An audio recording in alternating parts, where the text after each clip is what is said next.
Looking to buy a large SUV? Well, this is about as big as they come. It's the new GMC Yukon.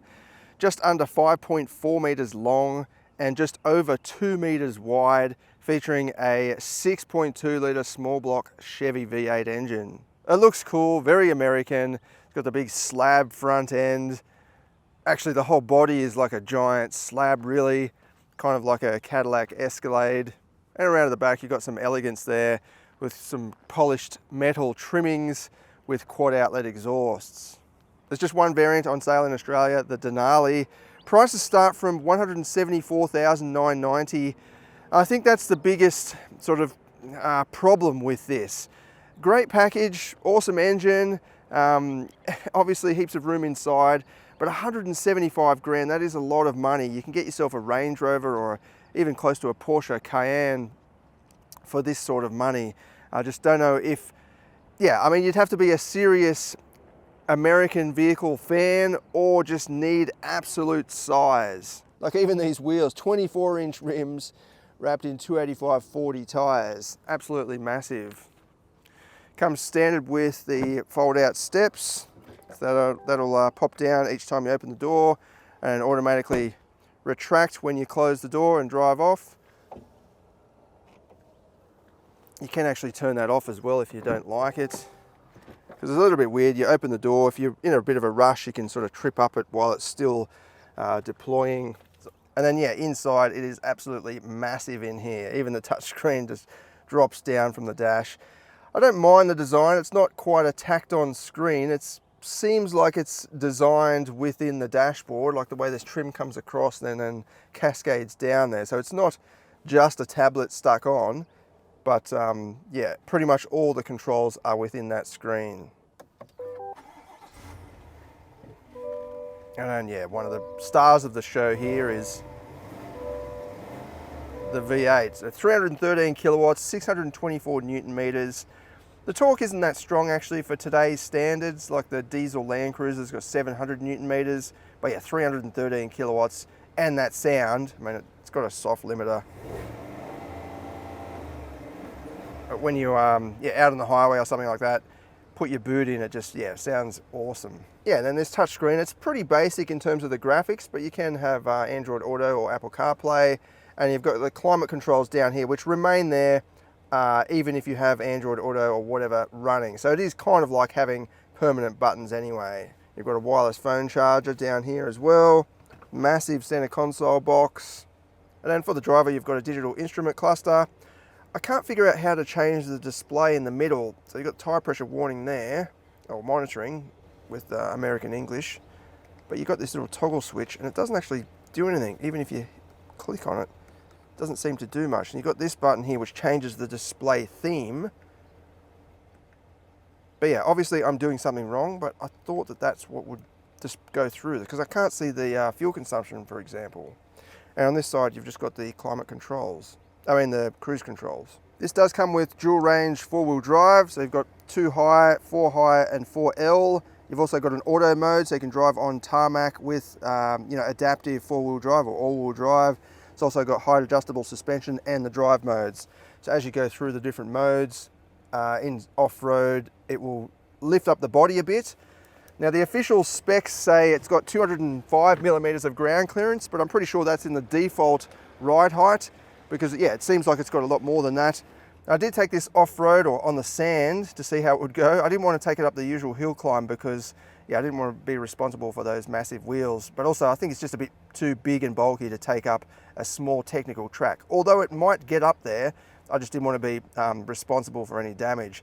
But on the sand, it did really well. We raised the body up, put it in the off-road mode, put it into low range, and then just use sort of 3rd, 4th gear. If you leave it in the auto mode, it kind of, you turn the stability control off, which you should do on the sand anyway.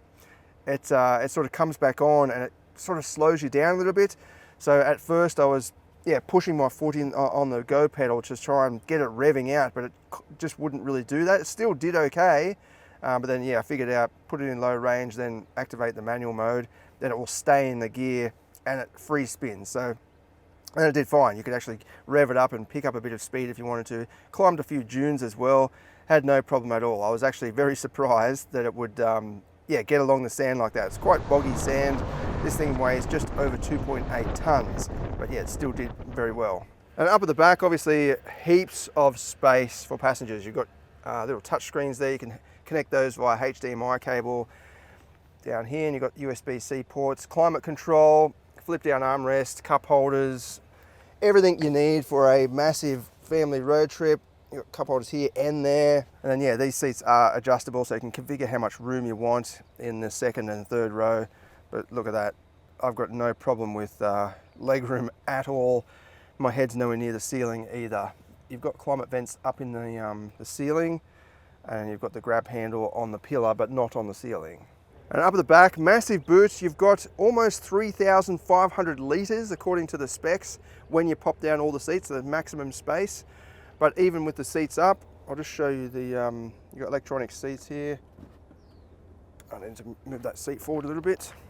So even with the third row up, you've still got a massive boot. Like, that goes in quite deep. You could easily fit, you know, probably the weekly shopping in there actually, or at least almost.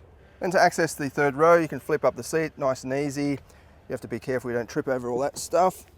A decent amount of room. I mean, my head's getting a little bit close to the ceiling, but no problems at all with legroom. That's probably the most amount of legroom I've seen in a sort of 7-seat SUV, like apart from MPVs and people movers and so on. That's, yeah, definitely the most legroom that I've ever seen.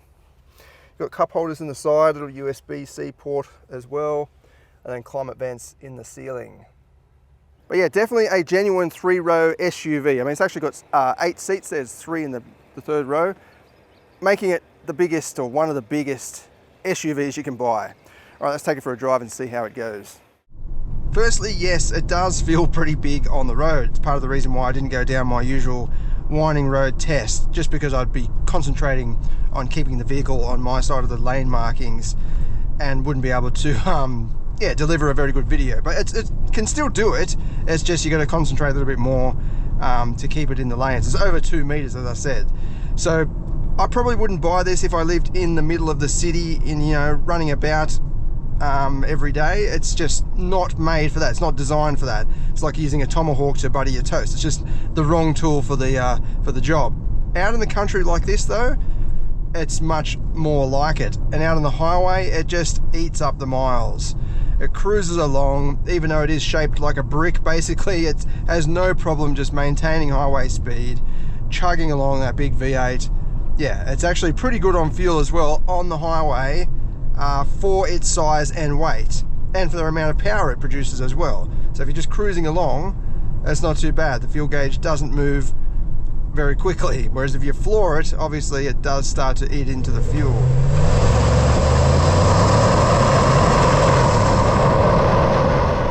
Speaking of flooring it, we'll just give it the full beans. Awesome soundtrack, never get tired of that. It produces decent low-end torque as well, or at least mid-range torque. It's not all up in the peak, but at the same time you can rev it out, and it does rev a little bit as well. So it's a decent balance. It's not as strong, the torque, compared with a turbo diesel or even a turbo petrol for that matter. You do have to get it to at least sort of 3,000 RPM before you're getting into the chunkiness of it. Now in terms of handling, look, it's not too bad considering its size and weight. There's not excessive body roll or anything like that. The big 24-inch wheels probably help a little bit in that regard, just because it doesn't have as much tire flex or anything. It's got good response from the steering, but the suspension is not as sort of plush as I was expecting. It's not full air suspension, it's just height adjustable, but it does sort of shake and rattle around a bit. Yeah, you can hear the dash trim rattling over there. I do have some stuff in the vehicle, random objects and so on, so some of it could be that, but yeah, I think I'd just expect a little bit better for this price range. Yeah, you can hear it sort of crashing and shuddering around the suspension. It's still comfortable, it's just you can kind of hear it, and it's probably trying to contain the weight and contain, you know, manage body roll and all that, but at the same time it has to provide comfort too, which it is doing a pretty good job. but it does come down to the price, and a Nissan Patrol is almost half the price of this. I mean, not quite, but getting close to being half the price of this, and it offers pretty much the same thing. It does basically the same thing. This definitely has more presence, it's more exclusive. I just think GMC could have done, I mean, they could sell more of them if the price was much lower. The cost of converting to right-hand drive, all the R&D involved, the parts and all that sort of thing, ADR, it's going to be an expensive exercise. If GMC did this from factory, it'd probably be a lot cheaper, but this is just where we are. So all in all, I think this is good if you want something exclusive, if you want absolute size, so carrying, you know, 8 adults in the vehicle is possible. And if you love American vehicles, if you love American V8s, or even just V8s full stop, because there's not many on the market at the moment, then yeah, this is definitely something to look into. Visibility is pretty good though, so you can see around you. You've got a general sense of how big the vehicle is and where the edge of the vehicle is, including out the back. It does have a lot of headrest poking up, but the rear windscreen is quite large. And yeah, you've got a decent view with surround view camera technology as well to help you out during parking. All right, let's head off now to do the performance test and see what it goes like.